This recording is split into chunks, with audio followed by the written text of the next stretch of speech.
महाराज तो बटे चला गया, बाका रिश्तेदार होगा महाराज। हाँ रिश्तेदार है, जवाई है उनके। हाँ जवाई है, मौसी के लड़के होंगे। बड़ी विडंबना है। अगर ऐसे ही अगर रिश्तेदारी होती तो मैं पड़गाने की व्यवस्था की। मेरा सवाल है, यदि रिश्तेदारी है तो पड़गाने की व्यवस्था, विधि की व्यवस्था क्यों, बाधा की व्यवस्था क्यों? भाई नहीं महाराज हमारे यहां तो वहां तो कल हो गया था हार, वहां तो परसों भी हो गया था, आज तो हमारा ही नंबर था। भैया विधि के विधान के सामने किसी की चलती नहीं है। जिसके ना आने की तिथि हो, बोलो जिसके ना आने की तिथि हो, न जाने की तिथि हो, परेशान वह होता है जिसने महाराज के लिए भोजन बनाया है। परेशान वो कभी नहीं होता है जिसने स्वयं के लिए भोजन बनाया है। 4 साधु होते 50 चौके लगते हैं, है ना, 20-20, 25-25 दिन खाली जाते हैं। उसके बाद में भी दुखी नहीं होता है, सोचता है आज मैं भोजन करूंगा, आज मुझे सोने का भोजन मिलेगा। साधु कभी किसी का रिश्तेदार नहीं होता है। साधु क्या होता है? अतिथि होता है।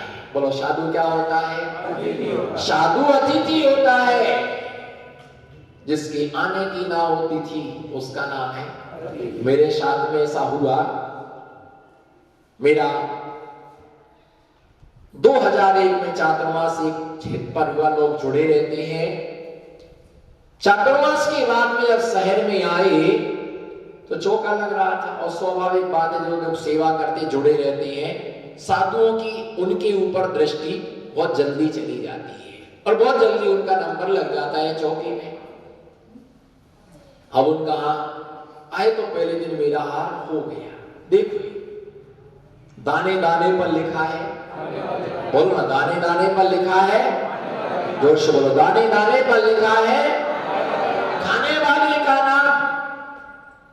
तो एक दिन आहार हो गया, बोले महाराज जी मन तो अभी भरा नहीं, बोलो मन तो अभी, और ऐसी इच्छा है कि एक बार और हमारे घर पर आपके चरण पड़ जाए, एक बार और हमारे घर पर आपके आहार हो जाए, हमारे मन की भावनाएं। मैंने कहा नहीं नहीं, इतने सारे चौके लग रहे हैं, एक बार हो गया, अब दूसरी बार आपका नंबर आएगा नहीं।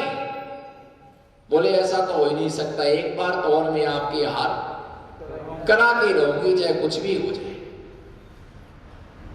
मैंने कहा आऊंगा ही नहीं, मैं किसी कीमत पर नहीं आऊंगा, अभी विवाद हो जाएगा समाज में। हमारे यहाँ तो एक बार भी नंबर नहीं आया, उनका 2-2 बार आहार हो गया। तुम ही बड़े भक्त हो, तुम्हें ने महाराज जी को खरीद लिया क्या? हाँ? आपके प्रवचन तो ऐसे ही होते हैं, जिसका चौका खाली जाता है उसका दिमाग ही खाली हो जाता है। वो इतने प्रवचन देता है, इतने प्रवचन देता है, पहले तो उस पर लपकता है जो चौका व्यवस्थापक है। तुमको मालूम था पर तुमने क्यों लगवाया? चलो तुम नहीं बनो, चलो तुमको पड़गाती हो। अरे बाबा, वो तो कहता आज से कान पकड़े चौके की व्यवस्था से मैं मुक्ति चाहता हूं। तुमको कहना चाहिए महाराज जी के महाराज जी यही खड़े पीली धोती दुपट्टे वाले, लाल साड़ी वाली मोटी मोटी सी आंटी, उनके सामने जाके खड़े हो जाता। महाराज जी उसके ऊपर लाल हो गए। तू समझाने वाला कौन होता है? और उसने कहा कि हम एक बार और पढ़ जाएंगे। मैंने कहा मैं नहीं आऊंगा। बोले देख लो आप, 5 चौके थे, 5 चौके थे, एक चौके में गया तो बिना पांव धोए वो चढ़ गए। तो मैं वहां से तो जो बोल रहे थे भक्त कि हम एक बार तो रास्ते में आए, नमोस्तु नमोस्तु नमोस्तु नमोस्तु, धीरे से बोलते आ जाओ नमोस्तु। मैं नहीं आया, निकल गया, मैं आगे गया, दूसरे चौके में गया तो वहां पर बिल्कुल कंप्लीट अंधेरा था। वहां से भी मैं लौट आया, फिर बीच में आके बोले हे स्वामी नमोस्तु नमोस्तु नमोस्तु। तो मैं तो निकल गया, पड़ गया, 2 बार हो गया। फिर एक चौकी में गए, तो जैसे ही गए चौकी में, तो चौकी की बाहर चप्पल रखी हुई थी। वहां से भी लौट आया, फिर वो रास्ते में आ गए, बोले हे स्वामी नमोस्तु नमोस्तु। फिर धीरे से बोलते मान जाओ नमोस्तु नमोस्तु, सोच लो नमोस्तु नमोस्तु। मैं आगे चला गया, फिर आगे बढ़ गया, एक चौके में और गया, तो वहां सब कुछ उजेला था, लोग थे, सब थे, और चौके में पहुंच गए, शुद्धि बोल दी। अब कोई ये ना कहे कि उच्चारण करो, चौक पाटे को इधरना है उधरना है, पूरा पश्चिम उत्तर दक्षिण ऊपर नीचे। मैंने कहा मेरी खपड़िया में रख दो अब तो। अब क्या करें, ना इधर से उधर, उधर से उधर, उधर से उधर, परेशान हो गया। पर सब कुछ बोले, मन शुद्धि वचन शुद्धि, काहे बोलो ना, कब आना पड़ गया है क्या मालूम। और वहां उस चौके में हार हुआ, 4 चौके से लौट कर के आया। उस दिन लगा कि वास्तविकता में दाने दाने पर लिखा है, बोलो दाने दाने पर लिखा है, खाने वाले का नाम लिखा है, जिसके भाग्य में होता वही मिलता है। क्लेश करने वालों को कभी कुछ भी नहीं मिलता, कभी उसके लिए कुछ भी नहीं मिलता है ना। साधु किसी का रिश्तेदार नहीं होता है, साधु क्या होता है, अतिथि होता है। क्या होता है, क्या होता है साधु, साधु अतिथि होता है। और मुनि से बढ़कर के कोई उपाधि, बोलो मुनि से बढ़कर के, बोलो अरिहंतो, बोलो पंच परमेष्ठी के नाम बोलो फटाफट। सागवाड़ा के चक्रवर्ती हो अरिहंतो, सिद्ध, आचार्य, उपाध्याय और सर्व साधु, ये पंच परमेष्ठी भगवान के नाम है। साधु परमेष्ठी, अतिथि, क्या बोलो, अतिथि कहा जाता है, राष्ट्र अतिथि, क्या उपाधि है, राष्ट्र। अरे बहुत बड़े महाराज हैं, बोलो बहुत बड़े, बहुत बड़े महाराज हैं। क्यों है बहुत बड़े महाराज, बहुत बड़े, बोलो बहुत बड़े महाराज हैं। क्यों है बहुत बड़े, राष्ट्र अतिथि का दर्जा मिला है। क्या मिला है, राष्ट्र अतिथि का दर्जा मिला है। तो मोर के लिए भी राष्ट्रीय पक्षी का दर्जा मिला हुआ है। किसके लिए, बोलो मोर के लिए। अब वो पुण्यशाली के ये पुण्यशाली, मोर के लिए कोई मार नहीं सकता है, क्योंकि कौन सा पक्षी है वो, बोलो राष्ट्र पक्षी है। अरे किताबों के शब्दों को भी राष्ट्र अतिथि का दर्जा, राष्ट्र गीत, बोलो राष्ट्र गीत दिया गया है। कौन सा राष्ट्र गीत है, जन्य गण मन अधिनायक जय है, भारत भाग्य विधाता। इस गीत के लिए राष्ट्र गीत की उपमा दी गई है। राष्ट्र ध्वज लाल, बोलो लाल, हरे और सफेद कलर का 3 रंग के तिरंगे को भी राष्ट्र ध्वज कहा गया है। क्या कहा गया है, बोलो राष्ट्र, राष्ट्र ध्वज, राष्ट्रपति, राष्ट्र ध्वज, राष्ट्रपति, राष्ट्र गीत, राष्ट्रपति और राष्ट्र संत। तो नमो लोए, तो इसमें जोड़ो, राष्ट्र संत नमो लोए सभ्य साहुणम। सेठ जी नया नमोकार मंत्र बनाओ आप तो, है नहीं, मेरे से कोई गलती हो तो क्षमा कर देना, मैं आपका ही हूं। अपना समझ के क्षमा कर देना मुझे, पराया मत समझ, गैर मत समझना। क्या बोलो, नमो लोए ऐसा है कि राष्ट्र संत नमो लोए सभ्य साहुणम, ऐसा राष्ट्र संत नमो लोए सभ्य साहुणम। भैया महत्वता साधुओं से होती है, कोई उपाधियों की बुलंदा से किसी का भी कल्याण नहीं होता है। उपाधियों की बुलंदा से किसी का कल्याण नहीं होता है। जीवन में ध्यान रख करके चलना, साधु को रिश्तेदार नहीं कहा गया। बोलो, साधु को रिश्तेदार नहीं कहा गया, साधु को मेहमान नहीं कहा गया, साधु को मित्र नहीं कहा गया, साधु के लिए भाई नहीं कहा गया, साधु के लिए माता पिता नहीं कहा गया। साधु को एक अतिथि का दर्जा दिया जाता है। आप अतिथि हैं, आप हमारे अतिथि हैं। जो रिश्तेदार होता है वो साधु नहीं होता है। बोलो, जो रिश्तेदार होता है वो साधु नहीं होता है, और जो साधु होता है वो, ये तो कह सकते ये हमारे पहले के रिश्तेदार हैं। बोलो, ये तो कह सकते हमारे पहले के रिश्तेदार हैं, पर ये नहीं कह सकते कि अब भी हमारे। साधु किसी का रिश्तेदार नहीं होता है, साधु अतिथि होता है। एक व्यक्ति ने प्रश्न पूछा, आपके माता पिता आपके सामने आ जाए तो आपको कैसा लगता है?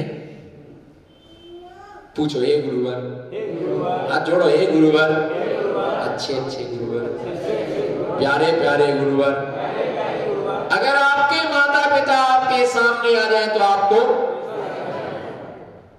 कैसा लगेगा?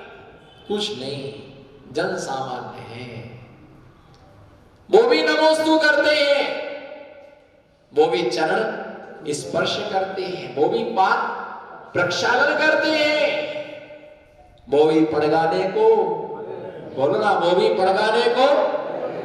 कैसा विलक्षण दृश्य होता होगा कि निर्ग्रंथ मुनि चर्या को निकल रहा, उसके माता पिता पड़गाने के लिए, हे स्वामी नमोस्तु नमोस्तु नमोस्तु, आत्रो आत्रो दिष्टो दिष्टो परिक्रमा लगा रहे हैं, उच्चासन दे रहे हैं, और अष्टद्रव्य से, बोलो ना, अष्टद्रव्य से जिनने पैदा किया, जिनने जन्म दिया, जिनने अपनी गोदी में खिलाया पिलाया, सब कुछ किया, और वो बोल रहे ओम रूम परम पूज्य मुनि श्री आत्र आत्र तिष्ठ तिष्ठ स्थापनाम जन्म जरा मृत्यु विनाशनाय। सोचो, एक क्षण के लिए अपनी आत्मा क्या भूमिका बनती होगी, क्या आत्मा के परिणाम बनते होंगे। परमेष्टि के रूप में उनके दर्शन मुद्रा वंदना करते होंगे, आत्र आत्र तिष्ठ तिष्ठ शुद्धि बोल करके एक एक गिलास सोच करके हिना देते होंगे, पाद प्रक्षालन करके वो गंधोदक अपने माथे के ऊपर लगा करके पापों का विनाश मानते होंगे। वो नमोस्तु कर रहे हैं, धर्म वृद्धि रस्त, वो क्या अलौकिक क्षण होता होगा। पर साधु में वो ममत्व भाव नहीं आता, पिता को पिता की दृष्टि से नहीं देखते हैं, क्योंकि दीक्षा लेने वाले का दिल पत्थर हो जाता है। दीक्षा लेने वाले का दिल पत्थर हो जाता है। वो कभी नहीं कहता कि ये हमारे पिताजी हैं, वो कभी नहीं कहता कि ये हमारी माताजी हैं, वो कभी नहीं कहता है हमारे भाई हैं, वो कभी नहीं कहता कि हमारी बहन है। सारे संबंध पीछी कमंडल हाथ में आते ही सारे रिश्ते क्या हो जाते हैं? सारे रिश्ते क्या हो जाते हैं? शांत हो जाते हैं। साधुओं को सूतक नहीं लगता है।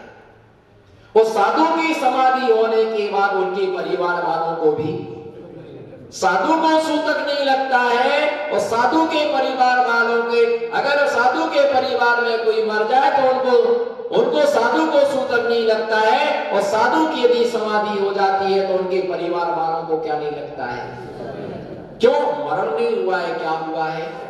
बिल्कुल भी समाधि मरण नहीं होता है ना। वो समाधि होने पर उन्हें किसी भी प्रकार का शोक नहीं होता है, वो किसी प्रकार का है ना रुदन नहीं करते। जिसके पिताजी समाधि को प्राप्त हो गया उनके बच्चे कभी रोते नहीं, उनकी पत्नियां कभी रोती नहीं है। अच्छी गति हुई, अच्छी तरह से क्या हुआ है? समाधि पूर्वक मरण हुआ है। इसलिए वो रुदन नहीं मचाते, इसलिए वो क्लेश नहीं करते हैं। जहां राग का संबंध होता है वहां पर, बोलो, जहां पर राग का संबंध होता है वहां पर सूतक और पातक लगता है। राग का संबंध खत्म होने के बाद में सूतक पातक कभी याद नहीं आती है, कभी याद नहीं करते। कौन किसका मां, कौन किसकी मां, कौन किसके पिता, कौन किसका परिवार। और मैं ये कहता हूं, बोलो मैं ये कहता हूं, नमो सिद्धार्थ, मैं ये। ऐसे हाथ उठाओ जैसे भगवान ने हाथों में दम दी है, पर दम नहीं लेना, दम लगाना। बोलो, जो नहीं सुनता है दिगंबर मुनिराज की बोली, एक्शन देखो आप, जो नहीं सुनता है दिगंबर मुनिराज की बोली, उसे शाम सवेरे खाना पड़ती अस्पताल की। कौन नहीं बोली? कौन नहीं बोली? जो ना बोली समझना वो खा के आई है और जाके खाएगी, हजम नहीं होगी। अब तक क्यों नहीं बोली?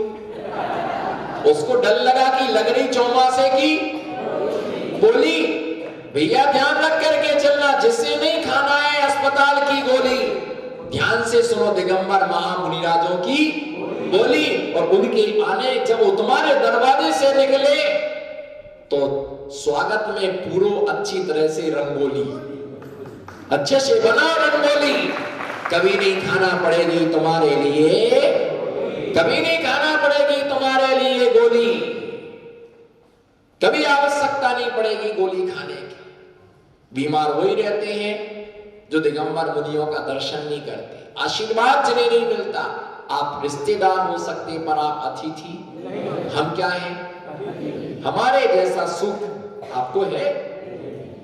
जब सेठ ही दुखी है तो पब्लिक की क्या पूछना।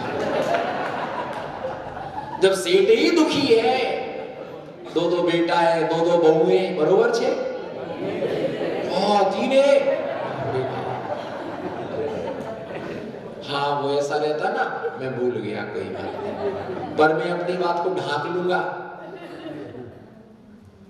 पढ़े लिखे कम है पर समझदार ज्यादा है।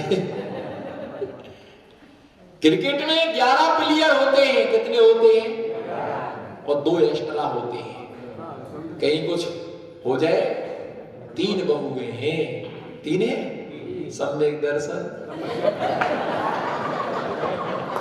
डोगरी बोल रही, मैंने तो सम्यक दर्शन ही बोला है। और डोगरी बोली सम्यक दर्शन, सम्यक ज्ञान और सम्यक। क्या बहुएं मिली? यहाँ बैठी तो नहीं है एक आध? अरे वाह, संभल के बोलना पड़े, अभी चौका बाकी है।